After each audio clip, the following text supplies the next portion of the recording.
यह मलिकिसिदक शालेम का राजा और परमप्रधान परमेश्वर का याजक सर्वदा याजक बना रहता है। जब इब्राहिम राजाओं को मार कर लौटा जाता था तो इसी ने उससे भेंट करके उसे आशीष दी। इब्रानियों 7:1। इसी को इब्राहिम ने सब वस्तुओं का 10वां अंश भी दिया। यह पहले अपने नाम के अर्थ के अनुसार धर्म का राजा और फिर शालेम अर्थात शांति का राजा है। इब्रानियों 7:2। जिसका न पिता न माता न वंशावली है, जिसके न दिनों का आदि है और न जीवन का अंत है, परंतु परमेश्वर के पुत्र के स्वरूप ठहरा। इब्रानियों 7:3। अब इस पर ध्यान करो कि यह कैसा महान था जिसको कुलपाती इब्राहिम ने अच्छे से अच्छे माल की लूट का 10वां अंश दिया। इब्रानियों 7:4। लेवी की संतान में से जो याजक का पद पाते हैं उन्हें आज्ञा मिली है कि लोगों अर्थात अपने भाइयों से चाहे वे इब्राहिम ही की देह से क्यों न जन्मे हों, व्यवस्था के अनुसार 10वां अंश ले। इब्रानियों 7:5।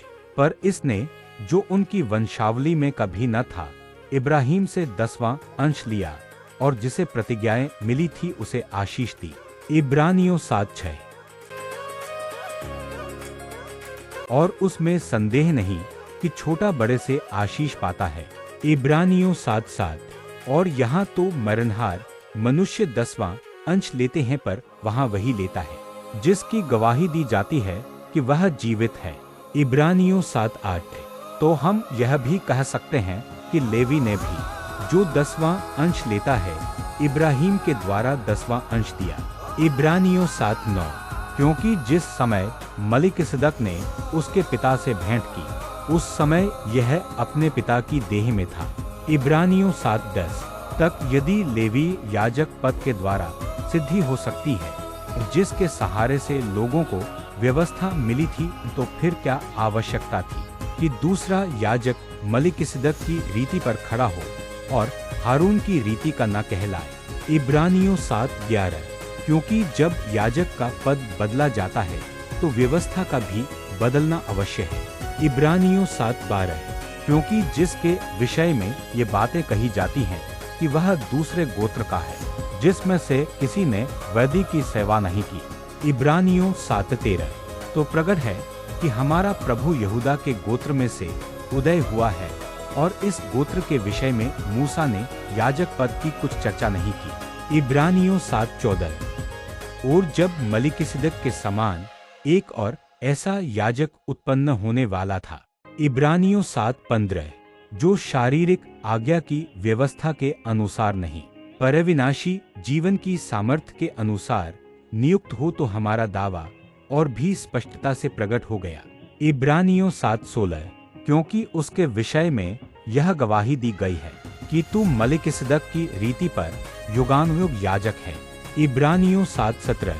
निदान पहली आज्ञा निर्बल और निष्फल होने के कारण लोप हो गई। इब्रानियों 7:18। इसलिए कि व्यवस्था ने किसी बात की सिद्धि नहीं की और उसके स्थान पर एक ऐसी उत्तम आशा रखी गई है जिसके द्वारा हम परमेश्वर के समीप जा सकते हैं। इब्रानियों 7:19। और इसलिए कि मसीह की नियुक्ति बिना शपथ नहीं हुई। इब्रानियों 7:20। क्योंकि वे तो बिना शपथ याजक ठहराए गए पर यह शपथ के साथ उसकी ओर से नियुक्त किया गया जिसने उसके विषय में कहा कि प्रभु ने शपथ खाई और वह उससे फिर ने पछताएगा कि तू युगानुयुग याजक है। पूर्णविराम। इब्रानियों 7:21। सो यीशु एक उत्तम वाचा का जामिन ठहरा। इब्रानियों 7:22। वे तो बहुत से याजक बनते आए, इसका कारण यह था कि मृत्यु उन्हें रहने नहीं देती थी। इब्रानियों 7:23। पर यह युगानुयुग रहता है, इस कारण उसका याजक पद अटल है। इब्रानियों 7:24। इसीलिए जो उसके द्वारा परमेश्वर के पास आते हैं वह उनका पूरा पूरा उद्धार कर सकता है क्योंकि वह उनके लिए विनती करने को सर्वदा जीवित है। इब्रानियों 7:25। सो ऐसा ही महायाजक हमारे योग्य था जो पवित्र और निष्कपट और निर्मल और पापियों से अलग और स्वर्ग से भी ऊंचा किया हुआ हो। इब्रानियों 7:26। और उन महायाजकों की नाई उसे आवश्यक नहीं कि प्रतिदिन पहले अपने पापों और फिर लोगों के पापों के लिए बलिदान चढ़ाए, क्योंकि उसने अपने आप को बलिदान चढ़ाकर उसे एक ही बार निपटा दिया। इब्रानियों 7:27। क्योंकि व्यवस्था तो निर्बल मनुष्यों को महायाजक नियुक्त करती है, परंतु उस शपथ का वचन जो व्यवस्था के बाद खाई गई उस पुत्र को नियुक्त करता है जो युगानुयुग के लिए सिद्ध किया गया है। इब्रानियों 7:28।